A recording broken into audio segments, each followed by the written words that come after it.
So this one is in partnership with the Local Energy Systems Scottish Industry Network.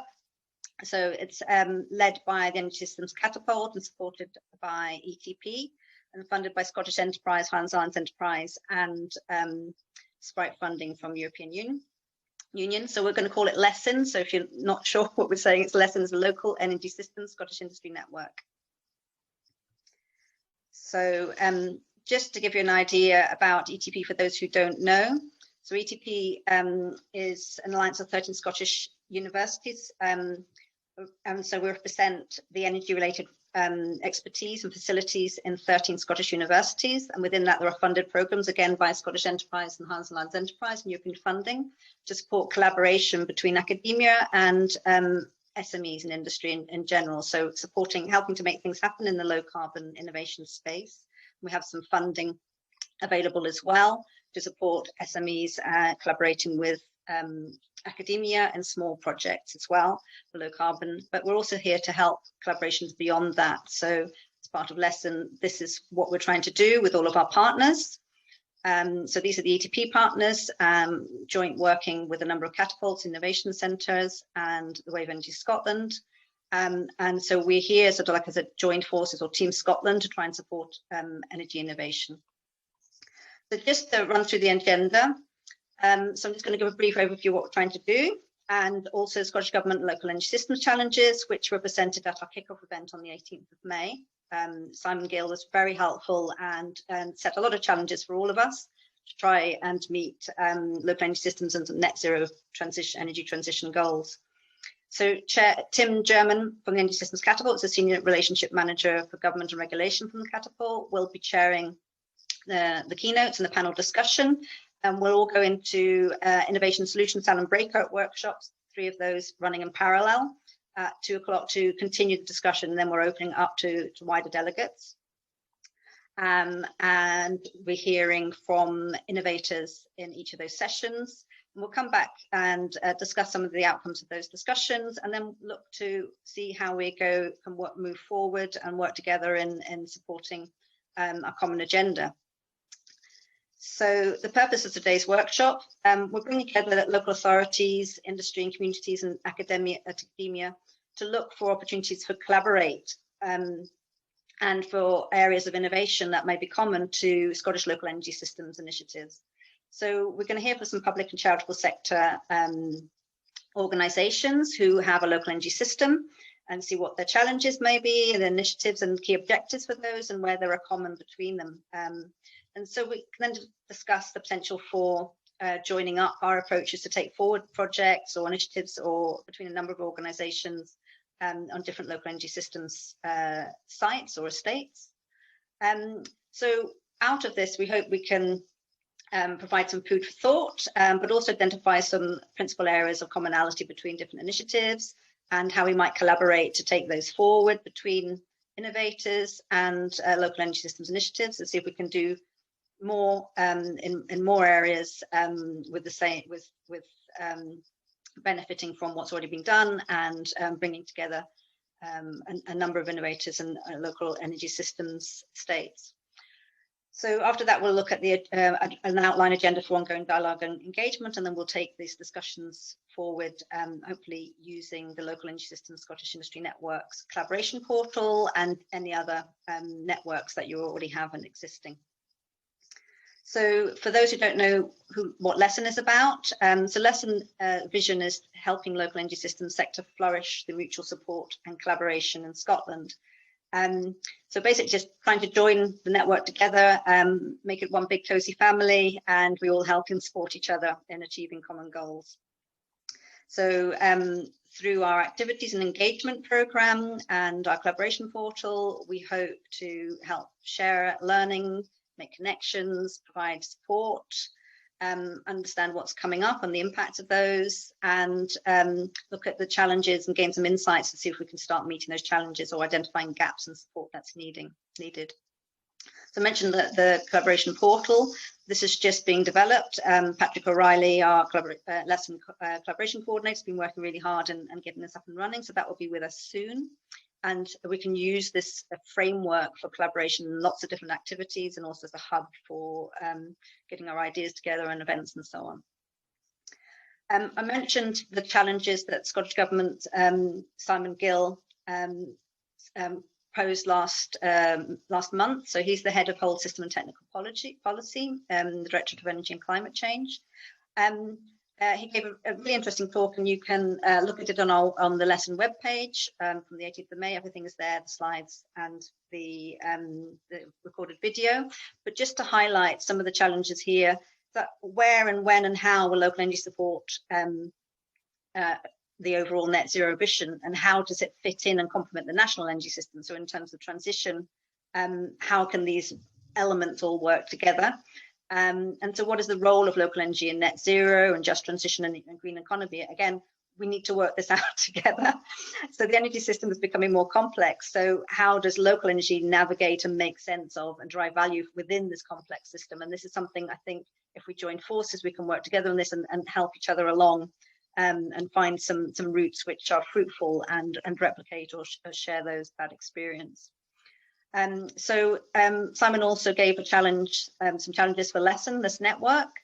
So at quite a high level, how do local and national energy systems work together to get the most value from each other? And how does local energy help us find solutions to support everyone in an increasingly complex energy world? So this gives us at a high level starting point, but then you will hear from some of the participants what more practically at a lower practical implementation level, what are the challenges to actually achieve this, and hopefully we can work together to do that. So I'm just going to introduce Tim German from the Catapult, who will just explain who the Catapult is, and then we will get on with the panel session. Over to you, Tim. Thanks, Natasha. Gosh, that was a very, very quick run through a lot of stuff.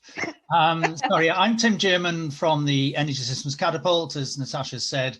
And this is just a slide which gives, for those of you who may not have come across the Energy Systems Catapult, or one of 9 catapults in the UK, the key role is to help to drive innovation in particular areas. For us, it's energy systems, not just energy, it's energy systems, very importantly. We have a team of around 200 people.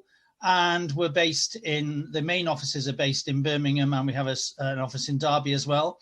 It is my role particularly to work with colleagues in Scotland, Scottish Government, Scottish Enterprise, and also we have other teams that work with me alongside others working with local authorities as well in Scotland. At the bottom on the left-hand side is very much about what this session is about today, about bridging the gap between stakeholders that have to work in the energy system sector. It's a major challenge, as Natasha said, energy systems, and I would quite honestly say that Scotland's ahead of the game with a lot of energy systems work, in that it's the connectivity between industry and the connectivity across government and across with local authorities as well. It's going to have to make this work. It's different departments within government and different areas of energy, which involves skills development as well. Hugely crucial to deliver our energy transition to net zero. Okay. Do you want to move on to the next slide?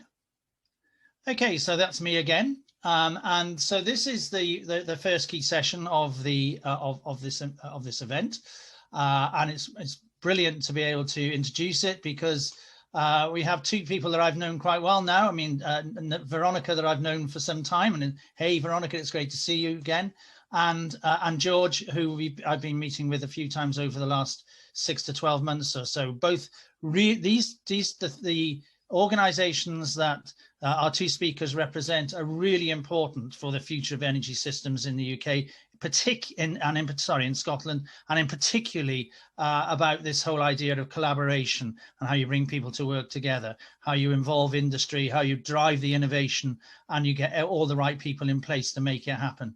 So I'm not going to spend much more time talking about it. I think that's enough introduction. So I'm going to switch straight over to Veronica. Hi, Veronica. Hi there, Tim and Natasha, thanks very much for that introduction. I think I've got 5 minutes, so I'm going to really have to rush through this. Just by way of introduction, I've been asked to do a 5-minute overview of SE initiatives, priorities and challenges. Obviously, COVID and the exit from the EU have raised a lot of challenges and some opportunities.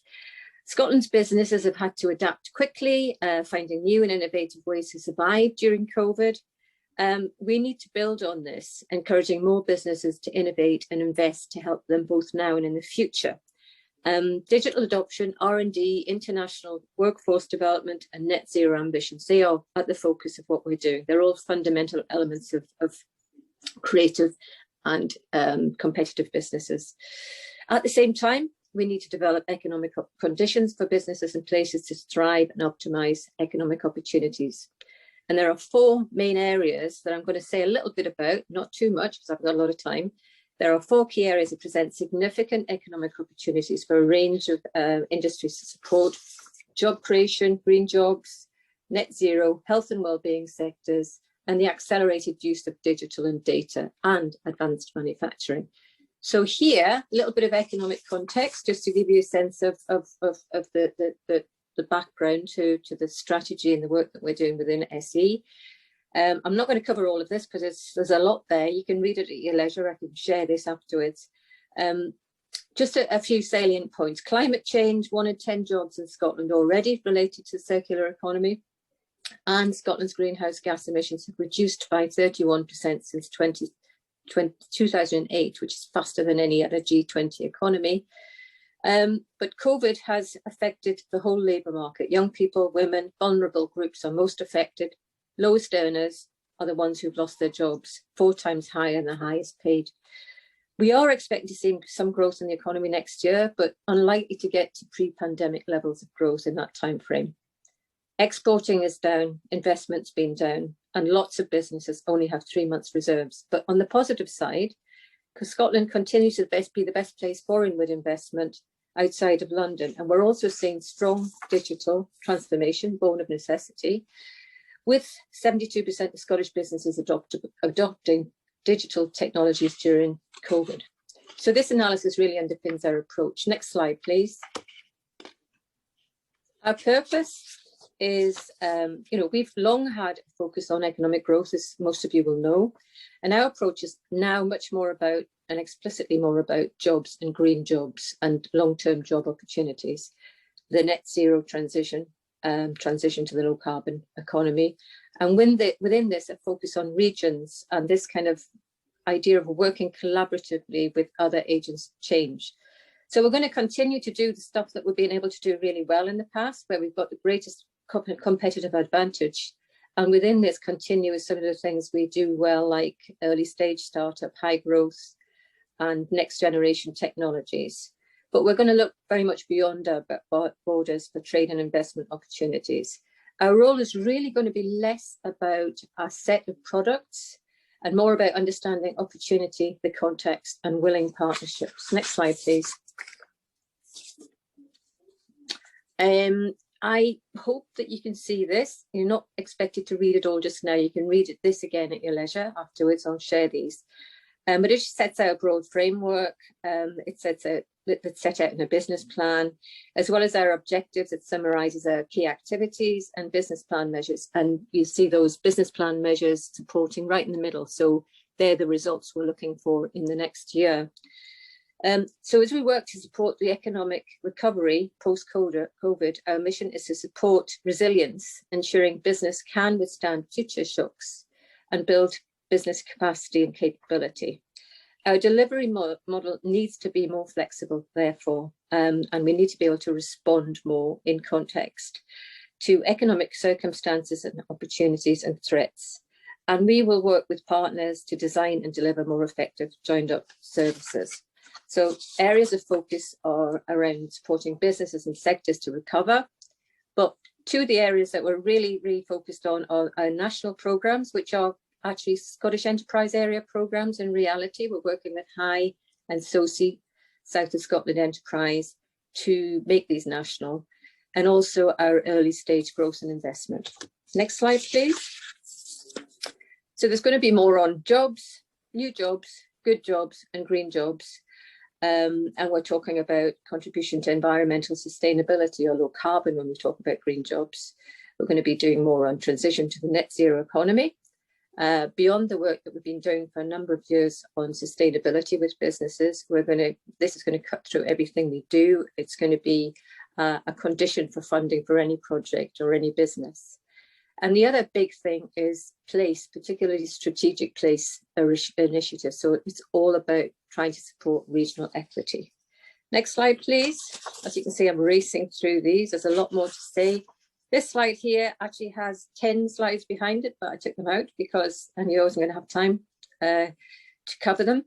I wanted to say a little bit about the things that we're going to be delivering, because that's what you'll be interested in. So from a priority place point of view, we will be doing strategic place initiatives, delivering priority projects such as Clyde Mission, Energy Transition Zone in Aberdeen and Quarter.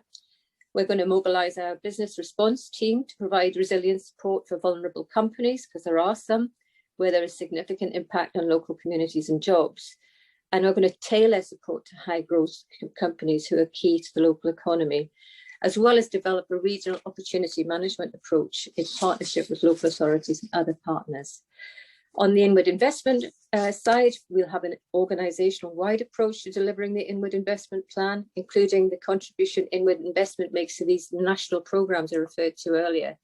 These national programmes are digital scaling up and levelling up, health for wealth, Scotland in space, future healthcare, manufacturing, future healthcare manufacturing, zero emissions heavy duty vehicles, low carbon heat, and the one that I lead on, which is hydrogen economy.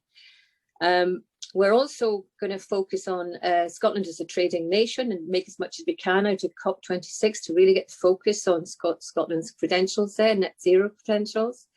And we're going to put in place measures to help companies recover lost export sales, ensure that we have alignment with net zeros and support climate friendly energy projects and companies, and ceasing of trade support to fossil fuel goods and services in line with Scottish Government's trade vision. On the global capital side, we're expanding our pipeline of investable growth businesses aligned to SE's jobs, place and net zero priorities. And really looking to make sure that opportunities are international investor ready. So they'll be pitching support for companies, financial readiness and so on. On the relationship management front, we're developing a new service, opportunity management, that enables broader engagement with SMEs. We'll have strategic partners with a small cohort of private companies. We intend to evolve and develop our approach for early stage high growth companies and build and develop a focus of excellence for resilience, increasing the number of businesses that are supported by the business response team, which is a new team being set up.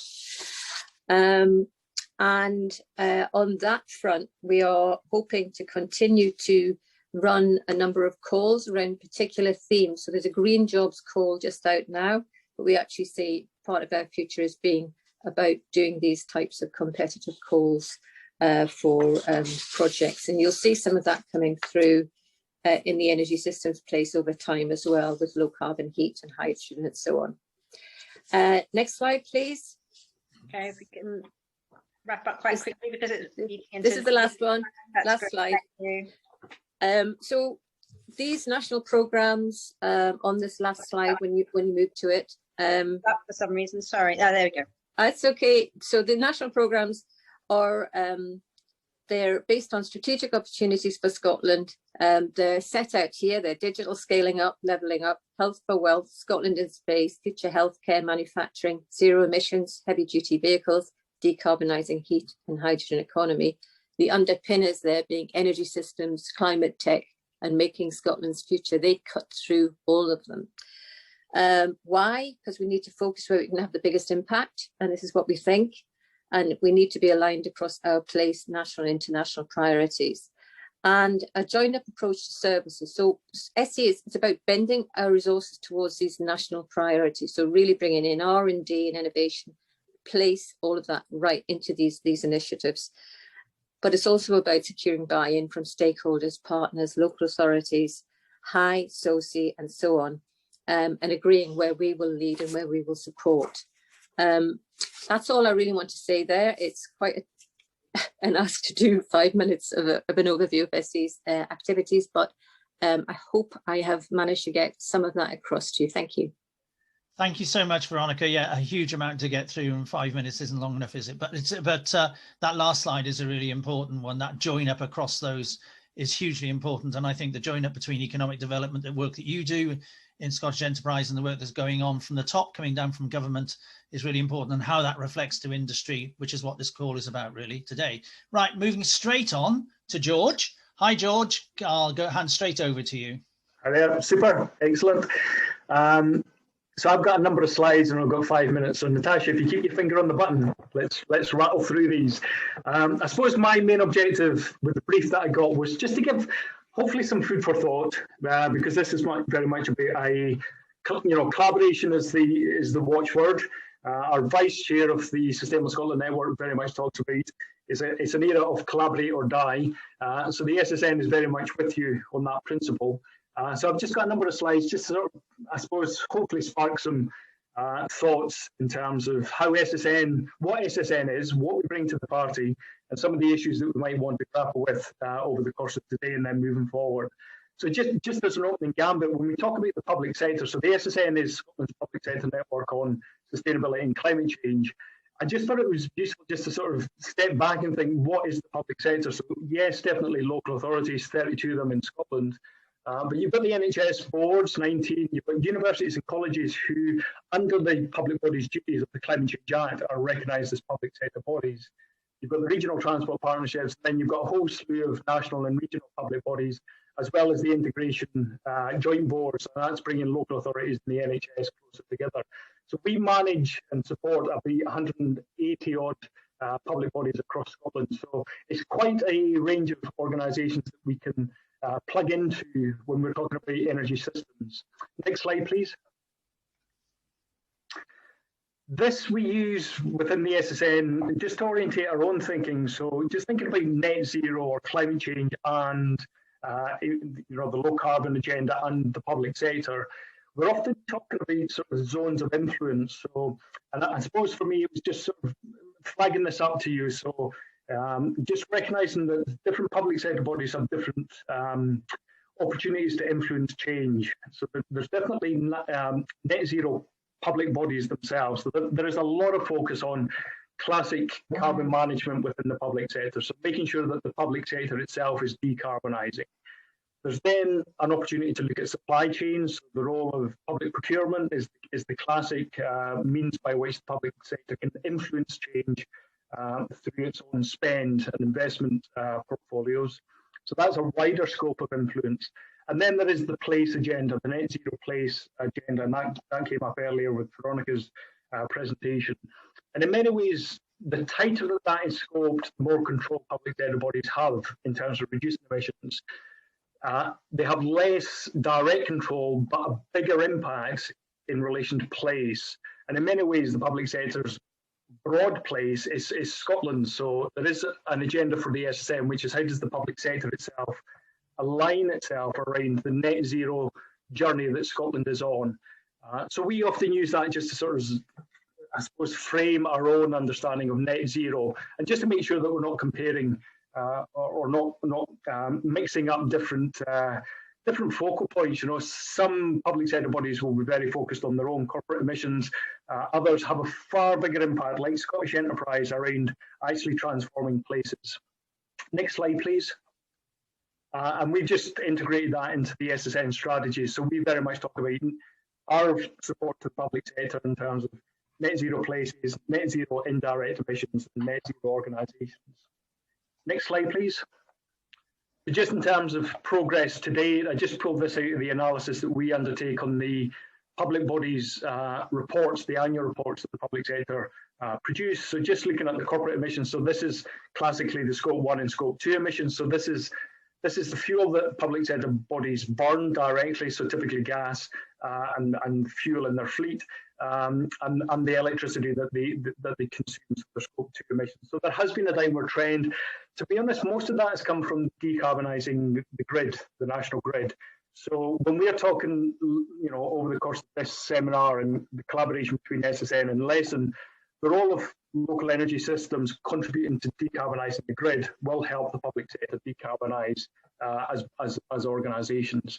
And at the moment, we've got 22 bodies that have declared net zero targets, but that actually covers 50% of public sector corporate emissions. So as you can deduce, it's bigger public sector bodies, Scottish Water, Glasgow City Council, that have declared these net zero targets. So that's covering quite a chunk of the corporate emissions. So let's just rattle on. Next slide, please.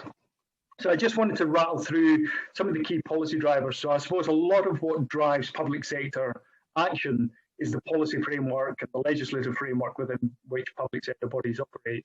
So we do have a national performance framework in Scotland. That'll be familiar to a lot of you. And within that national performance framework, the Sustainable Development Goals, so there is that read across to the UN Sustainable Development Goals.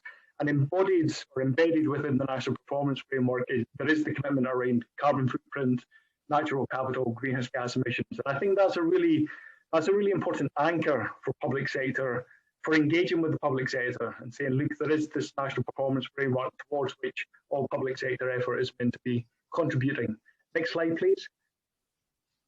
We then have in legislation Scotland's Climate Change Act. And within the Act, there's Section 44, which is public bodies' duty. So that's been in place just over a decade now, and it places a duty on all public sector bodies to reduce emissions, adapt to climate change, and to do that sustainably. Since 2015, they've had to report on that activity on an annual basis. So you have annual mandatory reporting for public sector bodies, the 180 major players.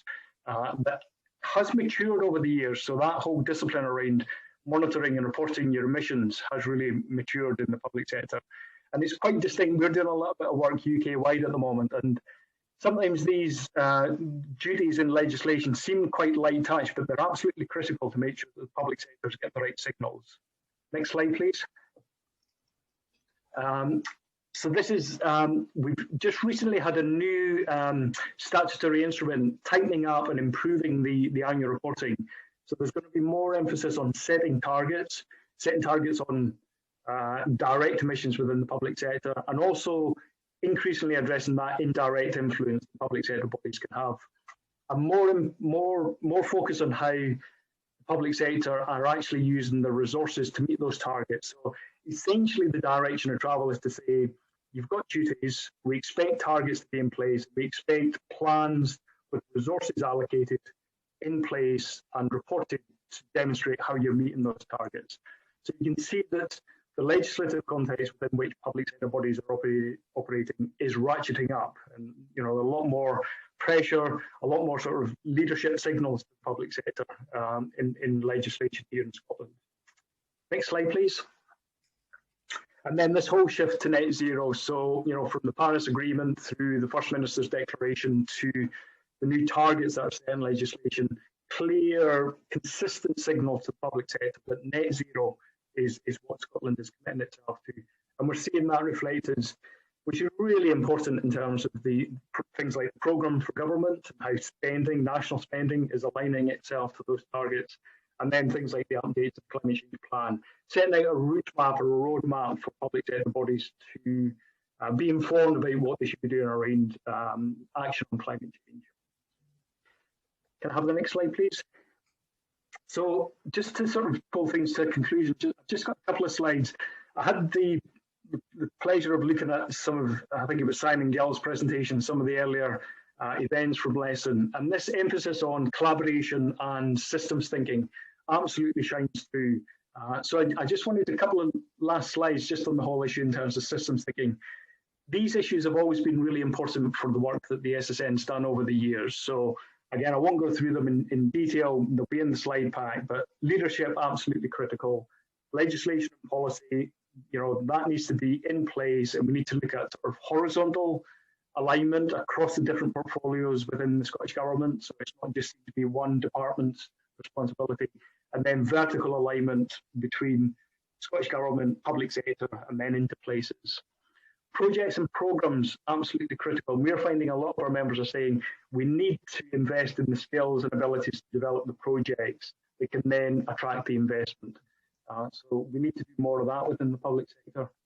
Collaboration, mentioned that already in spades. Resources, everybody's talking about, well, where is the money going to come from? And it's not all going to be directly from government spend. So how do we get the projects ready and mature enough so that it attracts, yes, public sector investment, but also private sector? And then the final one was just scrutiny and accountability, making sure that there's an audit regime in place that actually pays attention to this. And then the final slide, we just find this really useful in the work that we do as SSN. It's the Scottish Government's behaviour change framework, the individual social material framework. And I think when we're unpacking the issues around local energy systems and working with the public sector and across different sectors, looking at these kind of soft and hard barriers and solutions can be really important in terms of how we actually unpack the issues and think about how we actually collaborate to move the agenda forward. So hopefully that's useful material. That was a snapshot and a run through in terms of public sector, climate change and the change process. But hopefully that's useful just to kick things off.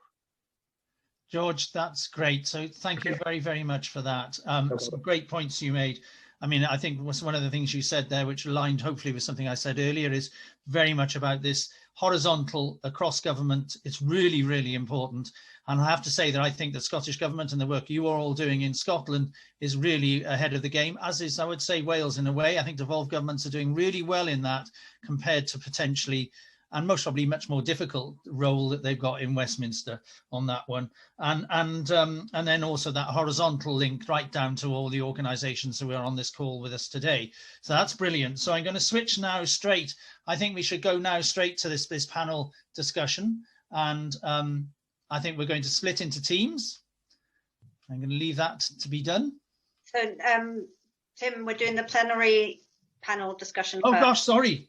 Well done, Natasha. Just to know, Tim got no brain. Right, thank you. Okay, brain dead. It's Michael Figures representing Perth and Kinross, not me. Yeah, that's fine. I've got that as well. Thanks very much.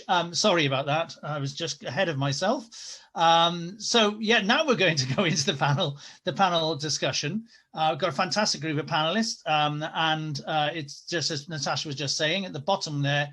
Michael has been able to make it now from Perth and Kinross, which is brilliant. He wasn't going to be able to originally. So thank you, Michael, for managing to find the time to take and present your slides. And we'll come to you in the fourth one in the slide, in the list of presenters. We're going to start off with Jane from the New Lanark Trust. Hello, Jane. And you've got each speaker will have a short amount of time to present. And then I'm hoping we'll have enough discussion time at the end of all four speakers to deal with questions. So you've got the chat box open there, everybody. So if you click on chat, you can actually put your questions in there and they can be picked up. And then we will we'll try to get some of those questions in to our panelists at the end of this session. So the whole point about this is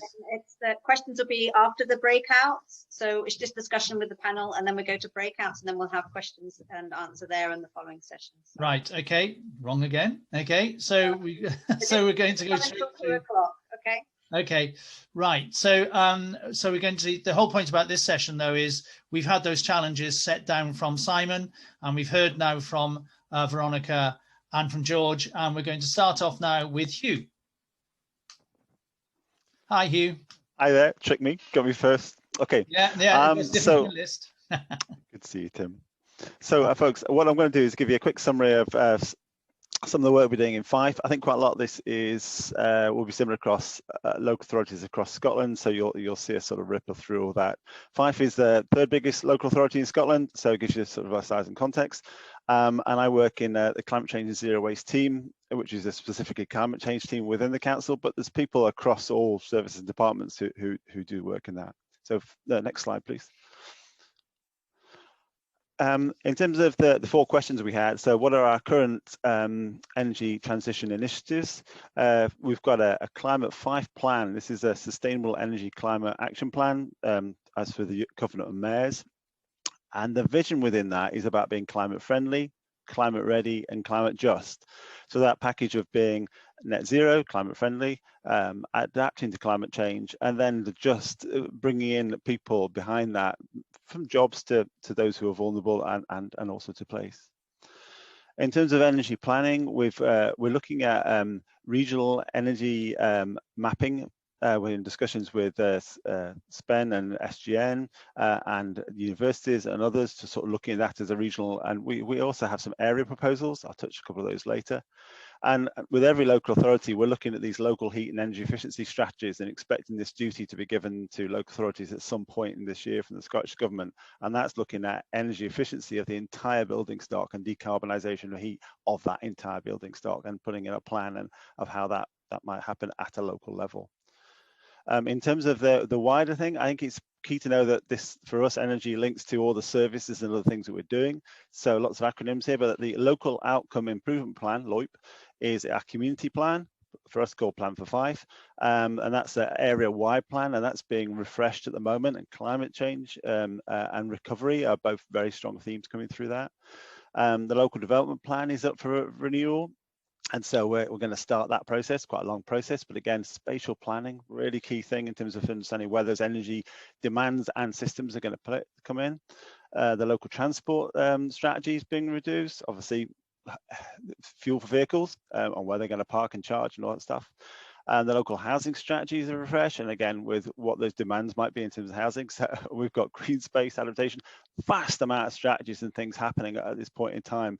And so being able to weave this in, and all those, we're trying to ask that question and have data that helps us ask that question. What are the things we need to be thinking about in that sort of that energy process? We've got local energy projects. We've got the council itself has 2 reasonable sized district heat networks, and others in Fife. We've got lots of small ones. We've got H100 partnering with SGN, so it's the UK's sort of hydrogen test project, putting hydrogen into social housing being generated from a turbine. And we've got a whole load of new build and retrofit programs, and really battling with this sort of passive low carbon energy construction, and for both domestic and for non-domestic. We've got a big project, Dunfermline Learning Campus in Dunfermline, which is with the college and ourselves, building it's going to be a massive new campus with. And we have area initiatives as well, which I think is important. So we're looking at a regional thing. So although the H100 is within Methil, there's a wider Leven Valley one. So next slide, please. Achieved so far. So proud of our Climate 5 plan, and we've got things like the local development plan. We have a low carbon guidance, which was a consolidation, came out a number of years ago, but it was quite innovative at its time, sort of bringing together a whole set of different heat and wind and all sorts of things into one area, to try to get people to think a coordinated approach. It's got things like energy statements for larger developments and things. We've been involved in LHE's pilots, but also ourselves and with our team across a lot of other ones across Scotland. We do the Fife data modelling for our climate plans and how we use it for that. And we did a pilot local energy master plan back in 2017, which looked at a whole energy system for a small settlement, and really kind of revolutionised how we were using public sector data. And it was a collaborative piece with our local energy mapping group we have in Scotland, which included Perth and Kinross, who's going to speak in a bit, and Highland. And we sort of collaborated on the methodology. And we've got our own estate from our public sector buildings and council housing, and how we roll out the funding programs. So a huge amount of work in those. And we also have a little bit of skin in the game in terms of generation. So we've got a big and some small wind turbines, solar, dry anaerobic digester, biomass, CHP from landfill. And like I say, both our district heat networks are both mostly low carbon, a little bit of gas on as backup, but mostly low carbon. Next slide, please. So future objectives, the Scottish Government targets. We are bedded basically and committed to the Scottish Government targets in terms of net zero and all those other targets. The Climate 5 plan basically sets out what we're doing, but it's backed up, like I say, with bits in lots of other policies. So the idea is they integrate together, and part of the role of Climate 5 is ensuring that that innovation and coordination. We've got our own carbon management plan review and refresh, so that's taking forward new initiatives, but we've done a lot of the low-hanging fruit, so we're looking at bigger things and how coordinating across on that. So costs more, makes more. Lots of community initiatives, placemaking, very big at the moment in terms of local authorities, particularly in terms of planning, but in terms of communities. And like I say, we're looking at this Fife wide and how things coordinate across the whole area, but also the regional. And for us, regional is a little bit split, that we're in the cities. So we're in Edinburgh City, but also the Tay. So we split half and half with that. And then we've got this southeast Scotland, which often drives things, and then sometimes across down to the Forth. Okay, next slide. Last one. So what are the challenges? Taking this next level of integrated spatial energy planning, we do things in terms of understanding our energy from structural information about buildings, about spatial, about those sort of things, and that the Burnt Island plan methodology really replicates that. But there's work obviously done by in terms of the utilities, and Tim's team has done work in terms of this about how the utilities and how their data can come into this. And we've got data from other places in terms of specialist data from the universities and stuff about specific things. So how we integrate those, we're doing some bit of work with the data-driven initiatives, DDI, and also this sort of digital twin sort of ideas, and trying to think how do we make this data more usable for us across it. Big data gaps, particularly non-domestic and commercial data, and that idea of how do we integrate these different data sets, because we use different ways of coming together, and we've got some ideas about that, but we need to feel how we do that so our data comes together into one place. The pace and scale of change, just as an example, Fife, we have over 160,000 domestic. If we've got to make all those energy climate ready by 2045, that'd be and we do that'd be 7,200-ish per year from now till 2045 that we'd have to completely do. And because we're doing it in bits, you know, we're doing a bit of energy efficiency here and then adding a bit of a connection to an energy system there, maybe some solar on it there and something else there. If we're looking at doing it in maybe sort of 3 or 4 steps, so that's 28,000 possibly buildings a year we'd have to do every year up to the 2045 to try and get through that record. So it's the targets are big, and that pace and scale of change is enormous. In terms of skills and knowledge, our staff would basically we're starting to get an idea about energy passive, but NFIT, which is the retrofit of buildings, still struggling about retrofit, and the feels there's a lack of sort of knowledge there. Another sort of example, heat pumps. Although we know about, we have fitters who know how to fit them, but not as many as we need, but to fit them, those people who know how to sort of tweak them when they go wrong, you know, when the gas boiler gets a bit funny and if people come and go, oh yeah, I've had that before, this is how you solve it, that knowledge isn't in the system yet. So that feels quite a big gap. The theory into practice, in terms of making houses sort of ready for net zero, the Committee on Climate Change produced figures to say that a 10 grand uplift would take it from being sort of as it is now to being ready for 2045, but we've never found an actual example of that in real terms. So it's a theoretical thing, and we need to find out those real models, be able to explain it to the people who are designing the buildings. And last two, common metrics. We're all using slightly different things, a bit of black box stuff, and for things where we know coming through that what they're going to happen a lot, heat pumps in buildings, and what's the energy efficiency of the envelope of that building needs to be to make the whole thing work. We need some sort of standard metrics across that. How much energy does an EV require in a building? I know lots of people have got it, but we haven't all agreed a sort of standard for that.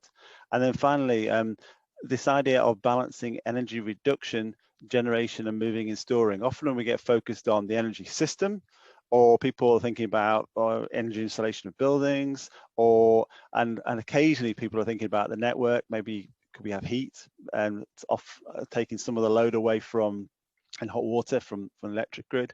So that need to balance out that whole energy system, which I think is what Simon would have been talking about in his presentation as well. So hopefully that's a useful sort of run through of sort of the things we're working through in Fife.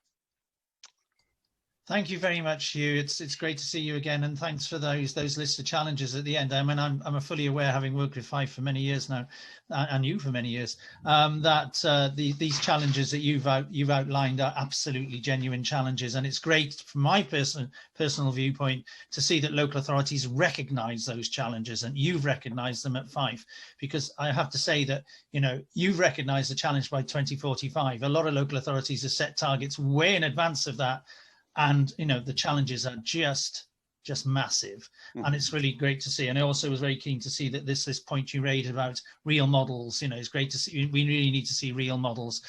I just want to raise one very quick point. The first point in your list is really, really important. We believe, and I know you and I have talked about it many times, this whole idea of creating the integrated spatial energy planning, however you want to call it. You know, we call it local energy planning.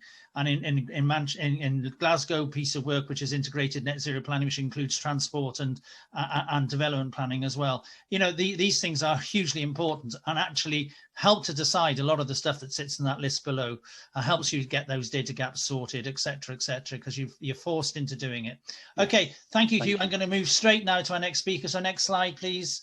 So Patrick, could you share, because I've updated Jane's slides on your version, but not on my screen version. Would you mind so we get Jane's in? And we've only got 15 minutes left, so it's really yes. I realise we're running yeah, quite so tightly, but discussion following the breakout. So if I stop sharing, Natasha, I think it'd be probably best if Jane shares. I don't have those slides either, so Jane might have to share at the end.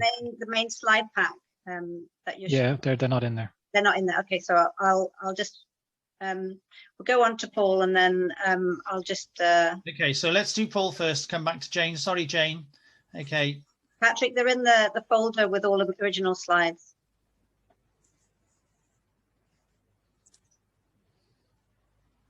Okay, well, will I go ahead with the East Ayrshire? Yeah, Paul, hi. So just it's nice to see you, Paul. Yeah, if you don't mind. So Paul's from the University of Strathclyde, but he's particularly representing East Ayrshire Council on this event. Thank you. Thank you, Paul. Yeah, thank you. Yeah, we've been acting as consultants to East Ayrshire Council on their growth deal, and we've come up with a concept jointly for a centre of excellence in Cumnock and a national demonstration and accelerated initiative to transition the local area. So the project is to deliver, it's a £24 million growth deal project, a centre of excellence in Cumnock, which will encompass demonstrators for the energy transition across various different components. There'll be demonstrator buildings. There'll be the new centre itself will be a demonstrator of a smart building, which will synergise and use 100% renewable energy. There'll be demonstrator transport hubs at the building, and also demonstrator dwellings as part of the campus that will be developed. Part of the growth deal money is then to fund demonstrator projects across the wider Naird region. The Naird region stretches from Kilmarnock down to New Cumnock, and as far west as the Dalmelton and the Doon Valley, and as far east as the Irvine Valley and Galston. And there's a programme of projects across the entire region. And the idea is to deliver the transition in a way that benefits the local community, brings socio-economic benefits, health benefits, and STEM benefits, and everything into the local area. Next slide. So the idea for the Naird region is that it's going to be a community living lab for the just transition to renewable transport, heat and power, and it'll be multi-sector research and innovation, and heavily involve the local community and measure their responses and their engagement, etc. It's all configured to hang off the local SPEN network. The distribution network in the local region encompasses 11 towns. It's got about 10 times as much wind generation as local electricity use, so it's an ideal situation for a pilot of this type. The demonstration centre will be in Cumnock, and there'll be research and innovation hubs and demonstrator hubs across community, health and wellbeing and economy, smart power networks and IT, smart buildings and heat, smart transport, hydrogen and storage, and smart geology and earth.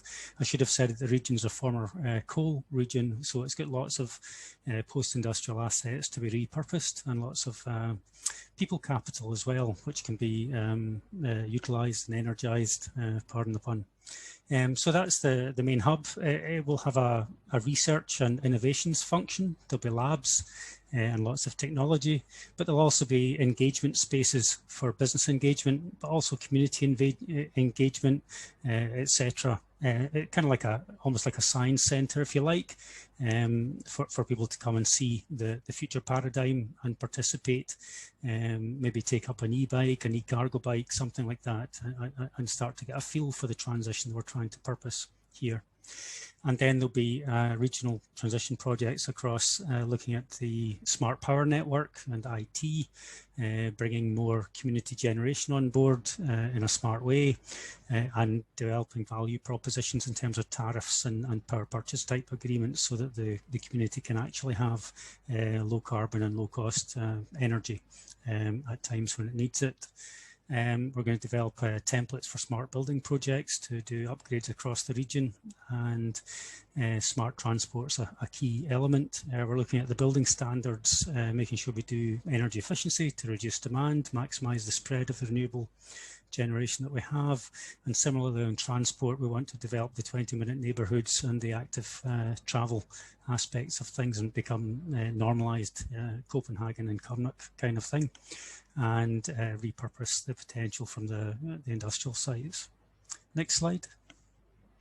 So this is just a map of the Centre of Excellence, which will have workshops, it will have office areas for incubator and businesses and engagement with researchers, but also a large hall and cafe and a lot of external infrastructure that allows people to engage in what's going on within the building and to get a feel and host events and just generally act as a community hub as well as a technical hub for bringing industry on board. Next slide. And finally, we've been developing a number of templates for the makeover that has to happen across the region. This is one looking at the energy and sustainability for buildings and districts. And we've just mapped this out based on current technology. Obviously, you want to minimise demand and apply the best possible upgrades to buildings. That's what's on the right-hand side. We want to address wider sustainability and not just energy performance, and that's what the top box is about. And a big part of this is about how we join up the electricity system, the generators, together with the consumers in a way that really delivers 100% renewable operation and has people on board and everything's usable and connectable, etc. So a lot of the configuration will be contractual almost, is a big new element that has to be considered when moving to heat pumps, for example, etc.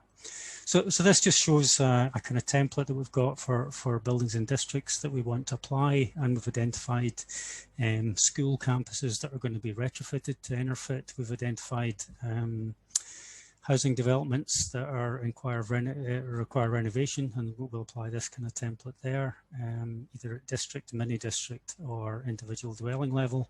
And we're going to integrate transport, again emphasising the active transport as an energy efficiency on the transport side. So this is what's going ahead in East Ayrshire. There's a lot of energy and alignment going on just now between the university and SPEN and the local authority. We're at the stage where we've submitted our outline business case to government. We're hoping to do the final business case, MOUs, contractual arrangements in the rest of this year, and start the project running next year to be complete by 2030, and then be self-sustaining beyond that.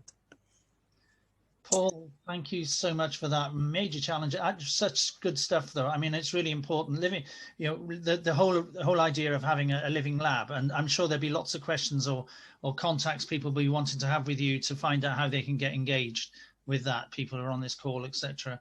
But that's brilliant. Thank you very, very much for that. Can we move straight now to actually? I think you put the Perth and Kinross up. So are we? So I'm happy to go if you want me to go. Okay, yeah, Michael, Tim, that's brilliant. Okay, we'll go with Michael first. Yeah. Okay, thank you. Okay, Michael Figgers here from Perth Kinross Council. And like Hugh was mentioning, PKC is also developing a number of different strategies for energy transition. However, I will tell you a little bit about the projects and programs we are currently developing. The Broxton Low Carbon Transport Hub will create a sustainable EV charging hub with a potential to become an energy node on a smart energy network in Perth. The PKC SEN Smart Energy Network project is currently testing prototype smart energy systems in the PKC estate. And the Innovation Highway project is looking at the combination of digital mobility and energy infrastructure to support increased digital connectivity, the decarbonisation of transport systems, and the distribution of renewable energy to support this. All of these projects and others feed into the Perth Smart Energy City programme, which aims to develop smart energy systems at city scale, combining both public and private energy assets. Next slide, please.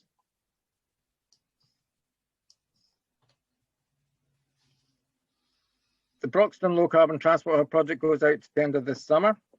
We are in the second phase of the PKC SEN project to implement and test smart energy system designs in the PKC estate. The Thimble Row Heat Network and Innovation Highway are in pre-development stage, and development strategies are currently being considered for these.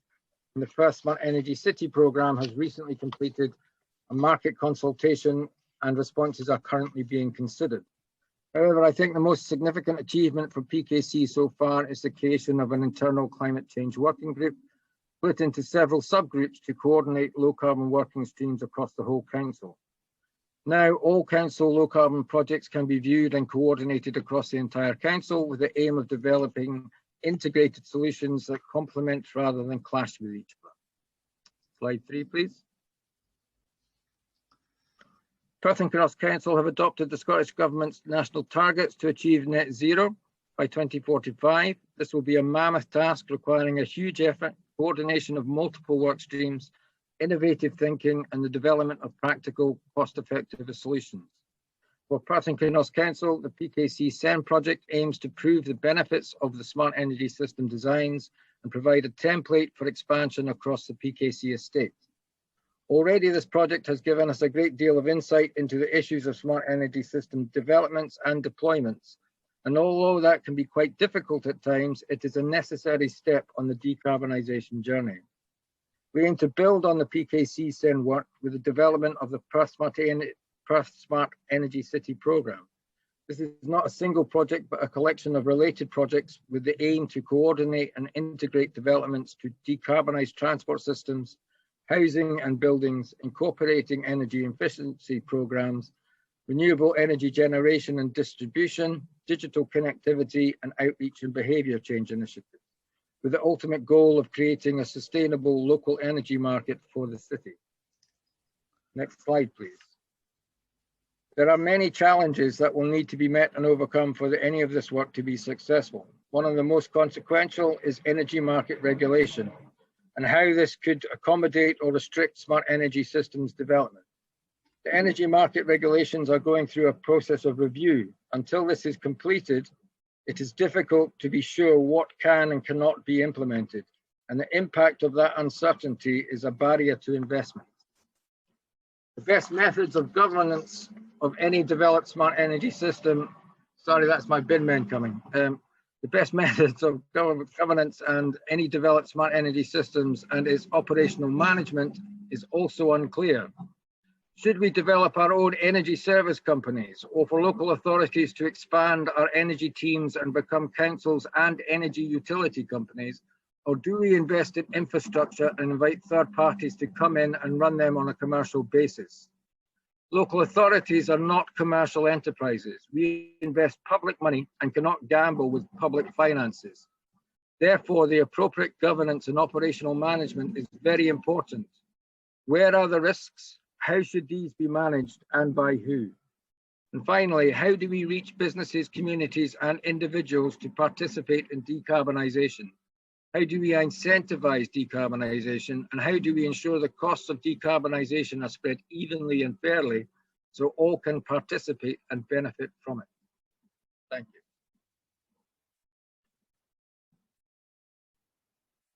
I hope you could hear that. Yes, no, you can. Thank you so much, Michael. Thank you for that. And thank you to your bin men as well. It's great to have an appearance from Perth and Kinross Waste Collection. Well done.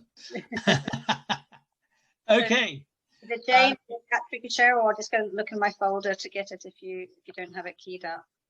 Okay, it's shared. I can see new Lanark World Heritage site up. So it's over to you now, Jane. Hi. Hi, thanks, Tim. I am approaching this, I think, from an entirely different perspective from the three previous speakers, in that my role is in World Heritage and interpreting World Heritage. We at New Lanark Trust, who run New Lanark World Heritage Site, we have no expert knowledge on energy production, energy systems at all, other than what is learnt through our historic system. New Lanark is based on hydropower. We have a historic system with a weir, a mill lathe, what was 10 water wheels to power mills, and a tail race powered by the River Clyde. I should note, not the Rover Clyde, it's not on Mars. The site was established because the Clyde at this point is quite narrow and fast flowing, and was ideal for powering the newly patented water powered spinning frame when the site was established in 1785. It's changed very little since that point. You can see here an illustration from 1799 and a modern aerial photograph showing how little change the village is. And instead of mills, instead of cotton spinning mills, we now have a visitor attraction, a mill hotel, and properties on site, a mixture of privately owned houses and rental properties. Next slide, please. So our energy system is original to the site. It started with 10 water wheels, which were gradually replaced with 4 turbines in the 20th century. The original weir, the original mill lathe running through the village, and a restored 1930s Boving turbine. And there are also heat exchange plates in our mill lathe, which were installed during the restoration works of the turbine and heat one of our public buildings. Our current energy system was partially put in place to interpret the power system that existed when the mills were running, but it is quite a substantial earner for New Lanark. Turbine produces around about £50,000 worth of energy a month, which we use to power our mill buildings, so 3 mills and 2 public buildings, and then we sell the surplus back to the grid.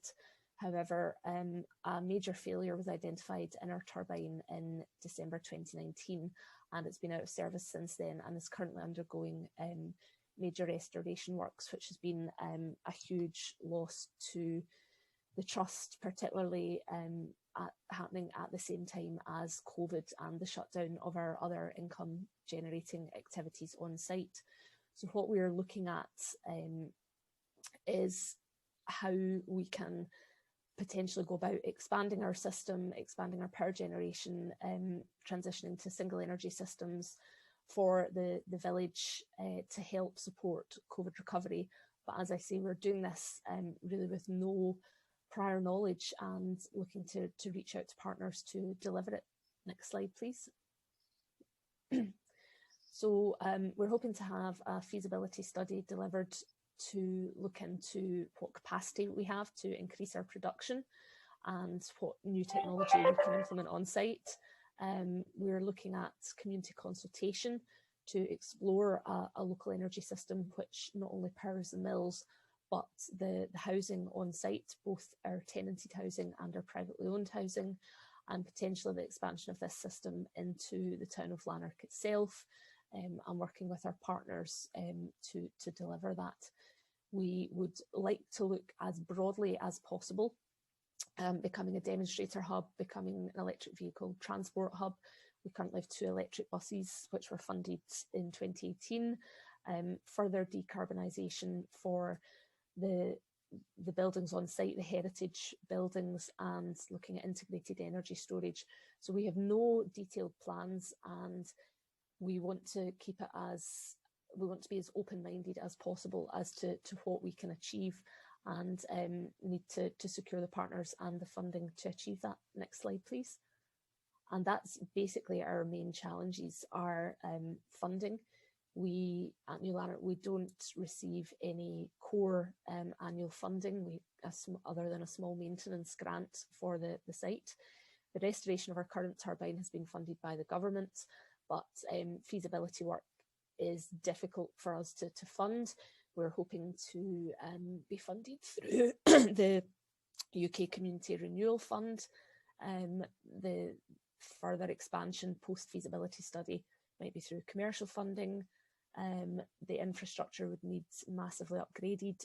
Infrastructure and location are quite big issues for us, along with planning, because of the historic nature of the site, our World Heritage status, listed building consents, retaining the authenticity and integrity of the site with any expansion of hydro, and how we get the buy-in of our partners and our community, who are a diverse community. They've all got different views on what would be most beneficial to the village, but we need their buy-in, and we also need the buy-in of our partners, particularly in the World Heritage site, which is South Lanarkshire Council and Historic Environment Scotland. And whilst they're broadly supportive, we know that the issues are going to be around how we, on one side, balance the conservation and the World Heritage status of the site, and on the other side, expand the hydro to support our post-COVID recovery and to make ourselves more financially sustainable. That's us. Jane, thank you so much for that. There's something in the chat from Alex you might want to just quickly look at. That was great, thank you. And I just think, I mean, I haven't used this term for a long time, but we're now in the new industrial revolution, of course, and which is how you're dealing with climate change and all the opportunities it brings. And you're addressing that and bringing the two together, which is something that it is so brilliant. I mean, the new Lanarkshire site is so important to the industrial history of the UK and Scotland in particular, and as of many other sites across the UK. And it's brilliant to see that work that you're doing. And I hope that other people on this call will be able to answer that plea for, you know, a collaboration. That'd be fantastic. Thank you so much. Group one, Liam, rather than sending me all the stuff, and it's much really quicker just for you to be able to do that, can you do the report back? Just a couple of points. I think one of the main points which everybody was in agreement with was on EDF having a bit of a monopoly in Scotland, especially when it comes to like Scottish government procurement, things like that. So that seemed to be, yeah, something that was in agreement. So just maybe food for thought, I guess, or maybe Tim, you could comment. Yeah, so it was a really good point that was initially raised by Brenda, and because everybody seemed to have an agreement. I mean, we talked about DNOs, but we not necessarily considered how all of this fits together and where the role of the actual energy supplier is as well. And if you have an energy supplier who seems to have a monopoly and they don't really engage, that becomes a challenge. I think that's really important. So I was in room 2. We covered quite a lot of different areas actually, but some of the key areas where there seem to be gaps and potential for collaboration on gathering information, so data gaps for building energy management systems, especially sort of real time, and Perth and Kinross was saying that solar data is really not covered in that, and also engaging consumers, so how to incentivize and how to work together with communities and package up all of the different initiatives so that it's not such a high cost for people to take them on board. So there's quite a lot of coverage. All of our SMEs seem to have relevance to the Perth and Kinross situation, and I'm sure that'd be similar in other regions. Patrick? Yeah, so in our rooms, some good conversations sort of around collaboration. So OnGen and Arbonco are already collaborating on pieces of work together, and how that sort of happens. And I know a couple of the other lesson members here, you're already working together. So John and Kenny, I know you're working together on some pieces of work. So it's sort of how to increase that sort of collaboration and then maybe bring in some other organizations into that. So that's where I mentioned the Lesson Hive Bright portal, which is launching this week. So you'll be getting invites as lesson members. Data centers as well, some of the technologies that were presented by Richard from Catrick Technologies and how that applies, and the energy savings and the cost savings to a traditional sort of data center model. And Sonia, you asked about analytics. Unfortunately, Sonia, we ran out of time before we got your organization, but it was a really good question around how sort of modeling of data and big analytics can be used to assist with the work that local authorities are doing, but also some of the organizations that presented. So yeah, some really great conversation, and it'd be good to continue those.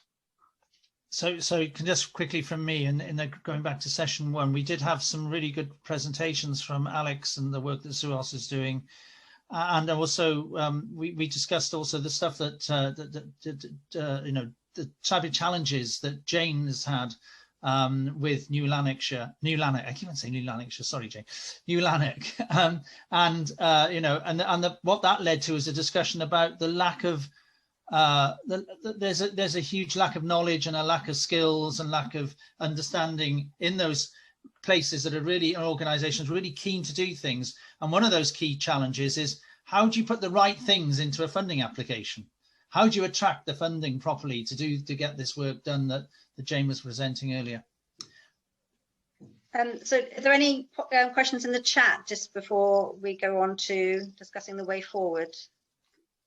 Can I just mention one thing that just was coming up now about the EDF dominant position in public sector energy supply? I don't think it's just being a matter of EDF. It's, you know, the Scottish government having, you know, one single provider. And I think, Tim, one of the ideas that maybe you could maybe facilitate for Lesson is some strategic level dialogue with Scottish Government and Procurement Scotland, or whatever systems they're using, about the next procurement process to ensure that sleeving PPAs, and so there's enough room within the frameworks that they're providing to enable sleeving PPAs and other devices that are like that allow public bodies to buy energy flexibly and not just have to go through the one route that the national framework has provided for. So I mean, we had some detailed discussion earlier on that, but happy to follow up. I think that's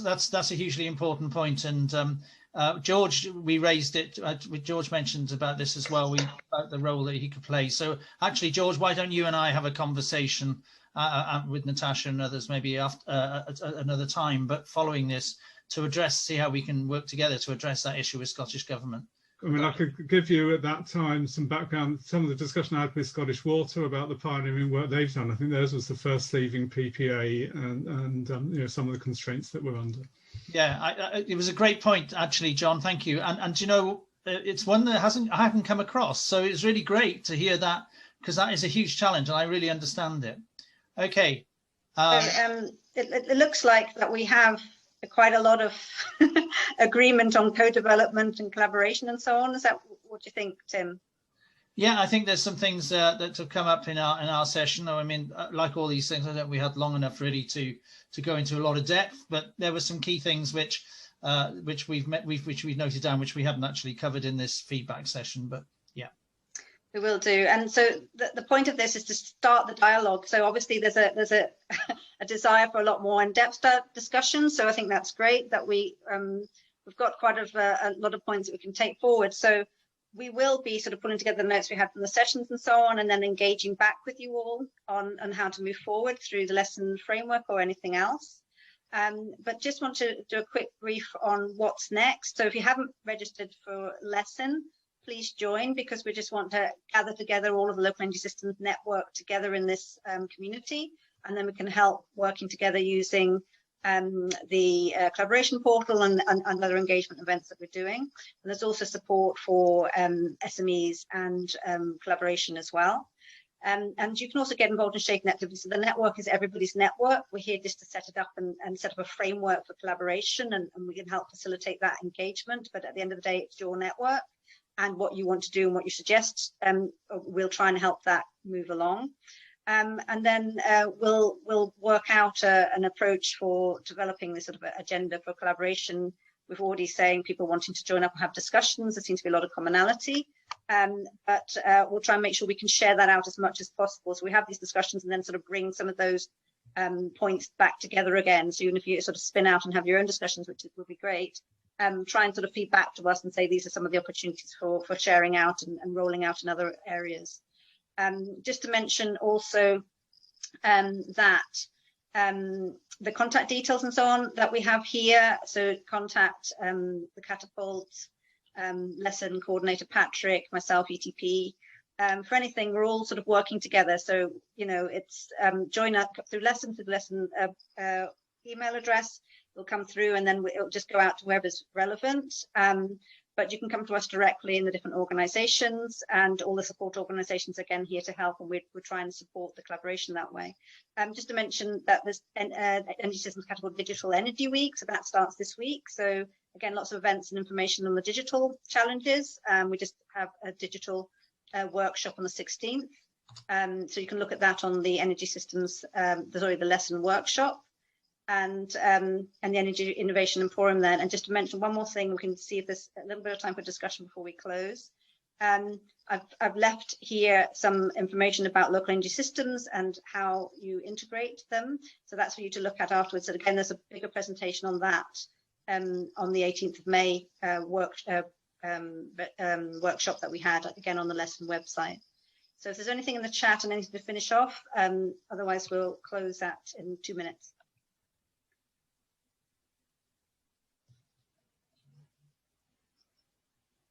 Yeah, I just want to say thanks. I've had a lot of fun interacting with you guys today, and some smiles on the people who've got their cameras enabled. So that's always a good sign. So thank you. Yeah, thank you, everyone. It's been great that you've all participated. Any other parting words, Tim? No, I put a note into the chat to say it's been a really good participation, and thanks to everybody for their participation. I mean, we only really chatted in the breakout sessions, but I think, you know, there was a lot of interesting stuff that we will definitely take forward. And we're trying to work out, I've already worked out one methodology of doing that, and I brought George straight into the conversation, and thank you, George, for offering to help with that.